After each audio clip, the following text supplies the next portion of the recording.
In today's video we're going to be taking a look at another background music system. I say another because I've featured a couple of these in the past, well perhaps a few more than that. It's something I'm particularly interested in though, because these are things that most people didn't get the opportunity to see back in the day, so it's interesting to see them now. And they're also unusual formats, particularly rare as well, because most of the background music systems were on rental agreements. You rented the player and the cartridges all were sent back to the manufacturer at the end of the agreement, so there weren't many of these made their way out into the public and kind of got forgotten about to then reappear on eBay for sale years later.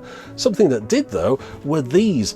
About 5 years ago now, I bought this set of cartridges off eBay, even though I didn't have the machine to play them on. The system is the Rediffusion Reditune background music system. Now, ever since I got hold of these cartridges, of course, I've been searching for the appropriate player. It doesn't help though that there were a couple of different varieties of the Rediffusion Reditune system over the years as they upgraded it, and it tends to be the newer machines that you'll find for sale on eBay, the ones that play these cartridges, which were the very first system they came out with. Well, I haven't seen one in 5 years. Fortunately though, a chap in Belgium the other month got in touch. His name was Kasper, and he'd seen some weird machine for sale locally, and he says, would I be interested in it? So I had a look, and it turns out it was the machine that played these cartridges. So of course I said yes. He was kind enough to repackage it, send it over to me here in the UK. So now we can finally hear what's on these cartridges. Couple of things to play along with in this one if you're interested. First one is, how long do you think you get on one of these? How much music would be played from a giant cartridge like this before it starts repeating itself? And the second thing to think about is, what year did this one originate? When did the first player come out that played these cartridges? Just a couple of things to play along with as we go along, and I'll give you the answers throughout the video. But yeah, let's have a look at the Rediffusion Reditune system. Let's start off by taking a look at the tape cartridges. To anyone who knows their carts, this Reditune cartridge looks much the same as the largest size of Fidelipack. Fidelipacks came in 3 sizes, and the blue cartridge I've got here being the smallest and the most common one, often used by radio DJs for playing jingles or music. The largest Fidelipack C cart was primarily used for background music applications, but despite appearances, the Reditune cartridge is a different format. Let's have a look at this on my old cart player, which is capable of playing all 3 sizes of Fidelipack. First off, we can see when we put this one on here, it slides under that lip on the right hand side and up against the heads on the front. The lever pushes the pinch roller up through the hole in the base and pushes the tape between it and the capstan. Now, I've got a variant of the largest size of Fidelipack here, which works in exactly the same manner.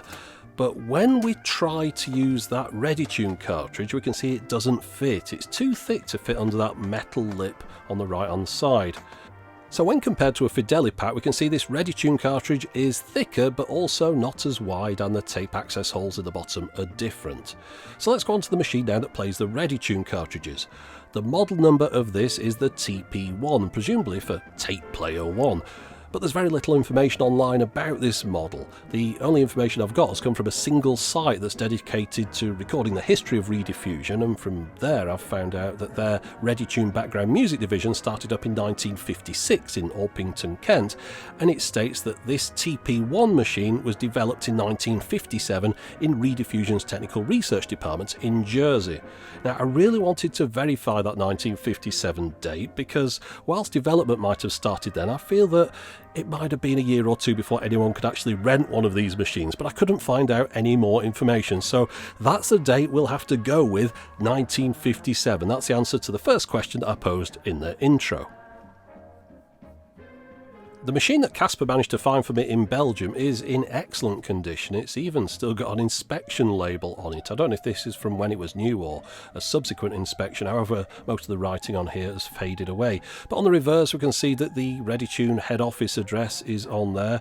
And on the plate on the back of the machine, we can see that this is one that was made in Jersey, and the model number and serial numbers are below there. Of course, this one was shipped out to Belgium, which also happened to be the very first place outside the UK with a Reditune office, although Reditune quickly expanded into many other countries over the next few years. This advert is from 1961 and it states that Reditune were the largest suppliers of mood music in Australia, and back in the UK in 1964 they were said to be dominating up to 3/4 of the market. Reditune were by far the dominant player in this field outside of the US.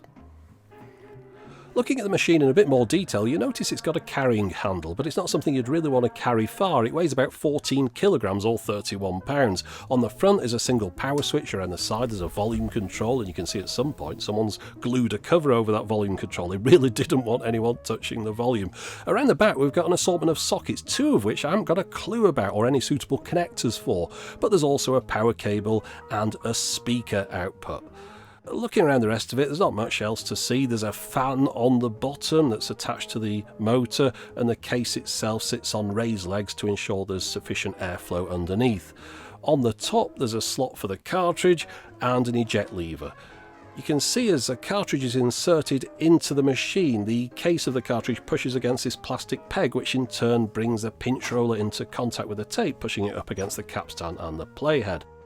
Before I put one of my tapes in, I wanted to double check the machine was working properly, and as you can see, as soon as the power is applied, the capstan, which is attached to a large flywheel, starts spinning. So with everything seemingly working, I went ahead and cleaned the head as well as the pinch roller, and then to get the audio out of the machine I attached an adapter to that speaker output. This converts the speaker level down to a line level, which I can then run off to either my powered speakers or record to a separate device.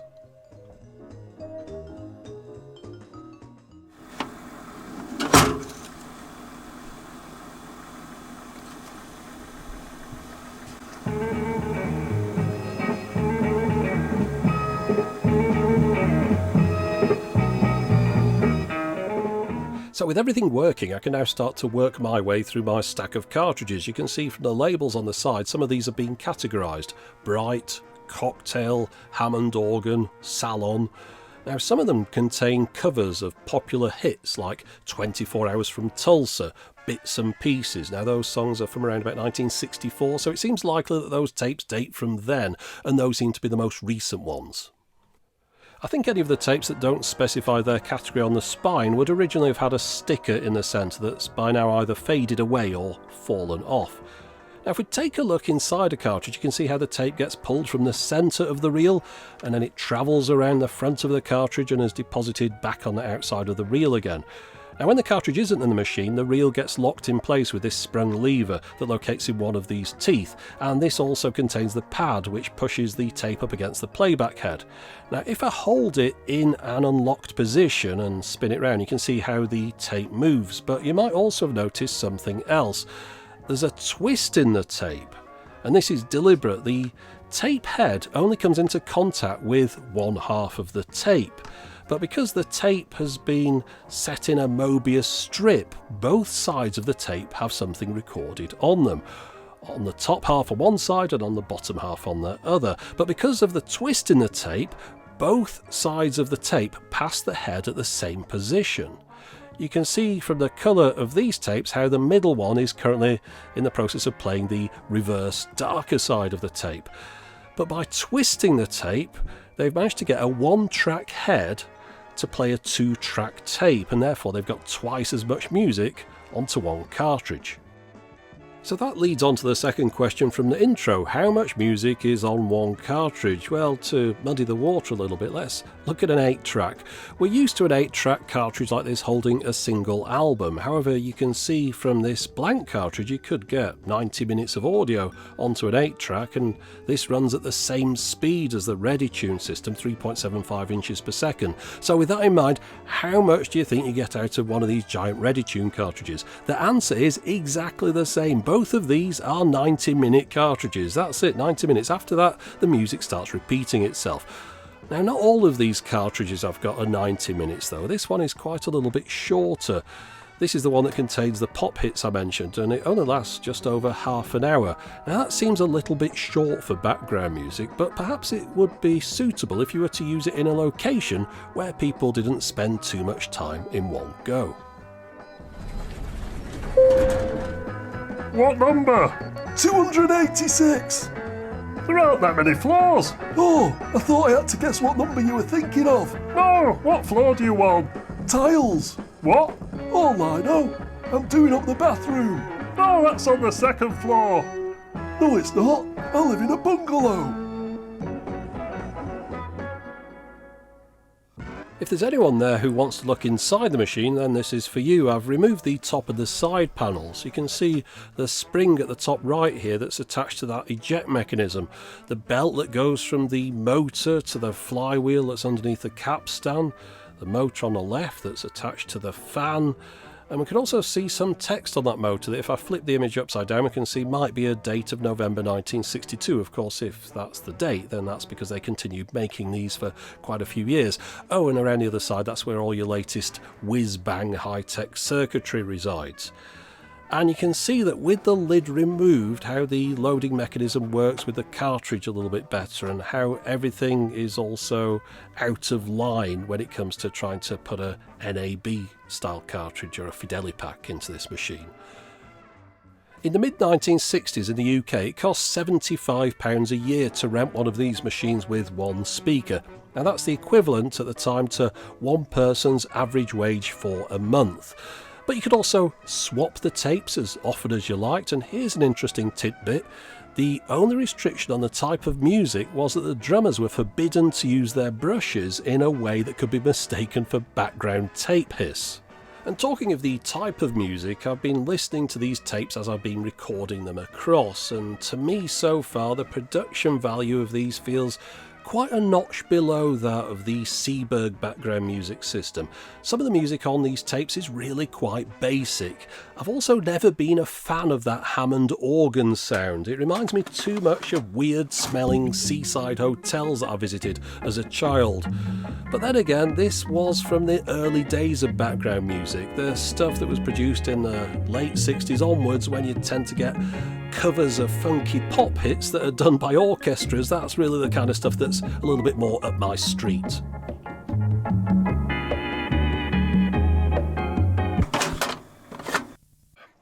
Reditune were really quite innovative in going for this endless loop tape cartridge system back in 1957. The technology for this had only just been developed at that point. This will have been one of the first products that used it. 2 years after this, in 1959 in the US, that's when Seeburg introduced their background music system, and that one used records. They continued issuing new records for it all the way up until the early 1980s. But by going for tape at such an early stage, they perhaps jumped the gun a little bit. I mean, it's slightly laughable that a cartridge of this size just holds 90 minutes worth of audio. If they'd have just waited a couple of years, things would have been quite different. Even just by the next year, 1958, that's when RCA over in the US introduced their 4-track tape system for their cartridge. If this had employed that, it would have been able to get a lot more audio on a tape, because this just has a single track system. In addition, tape formulations improved significantly over the next few years. So whereas this has to run at 3.75 inches per second to reduce the background hiss, with better formulations they'd be able to run that at half that speed and get very similar results. It is, after all, just a background music system. It doesn't have to produce perfect quality hi-fi audio. And I think they realised all these things. This was pretty much out of date as soon as it came out, and that is why this early machine, this first one, is particularly hard to come by, because it wasn't out all that long, and of course it was a long time ago as well. But you'll find the machines that replace this are a lot easier to find, because they were on the market for about 20 years or more. And that system that they replaced the Reditune Reditune with was called the Reditune Reditune. Yeah, very complicated. If you start looking for machines and tapes, you're not too sure if you're buying the tape for the machine that you've got. But anyway, this one, this replacement tape system, used a 4-track tape. I'm not sure what speed the tape runs at in here, but I suspect it's half the speed of this one. We'll find out in a future video. We'll do a video about the follow-up system. But I hope you've enjoyed having a look at the original Reditune Reditune here today. But that's it for the moment. As always, thanks for watching.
Now, the name Rediffusion might not mean anything to people of a certain age because it died off in the 1980s, but people of my age will remember it as a name that appeared above television rental stores. People older than myself will remember it appearing before television shows on the commercial channels here. It'd say Associated Rediffusion, but it's a company that goes all the way back to the 1920s. That was its origin. I'll give you a bit of a potted history. So the idea for this company dates back to 1927, a chap called Joshua Powell in his garage in Clacton-on-Sea. He had a radio. You might think, ooh, big deal. But in 1927, it was a big deal. Radio in the UK only started here at the beginning of the 1920s. The BBC started in 1922. Now, to have a radio in your house, you'd have to be able to afford it. They were very expensive. You could rent them if you wanted, but again, quite expensive. And a lot of houses didn't even have electricity at this point. So not much use renting something that you can't listen to. I mean, you could get rechargeable radios, but then you'd have to go and get the things recharged. So it's just a big hassle. So Joshua Powell's brainwave was, why not redistribute the audio from his radio to his neighbours? So he had a decent radio set up in his garage, and all he did was send wires off to speakers that were in his neighbours' houses. And he charged them a very small amount to rent these. Now, you might think, well, that's a bit of an odd idea. What if you want to change stations? Well, there aren't any other stations. I mean, there might be a couple of stations, maximum maybe a local one, and the BBC. Most people are just listening to the BBC, though. So in these people's houses, they didn't need to have electricity because they've just got a wire coming into the speaker, and they've got this speaker that they can switch on to listen to the BBC or switch off to turn it off, and that's really as far as it goes. So this idea expands over the next few years. I think within a couple of years, he had like 200, 300 subscribers to his service. Now, this sounds a little bit dodgy, of course, nowadays. You imagine me redistributing the television from my satellite receiver over HDMI leads to all my neighbours. I don't think it would go down very well. But remember, this is back in the 1920s. 1931, it becomes a little bit more official with the company being formed, Rediffusion. Now, the name, well, we start off with diffusion, which means to spread something out, and then we've got re-spreading something out. I think nowadays you're thinking more like rebroadcast or redistribute. It's like a relay service. But yeah, basically what he's doing is sending radio out over wires. Now, this idea expands over the next few years, and they ended up putting sort of relay stations in parts of the country. So you'd have like a base station with a really decent aerial on it to pick up the radio, and then the people in that town would subscribe to the rediffusion service for a small amount per month, and they'd have a wire going to their house, and they'd be listening to the radio. So it's a cable network, but for radio. One benefit to it is there's no interference because the relay station gets a really good signal, so you're just getting your radio down a wire. In time, they developed systems where you could switch between two different radio stations on your speaker, but that was it. This idea then expanded out to other countries, a lot of other countries.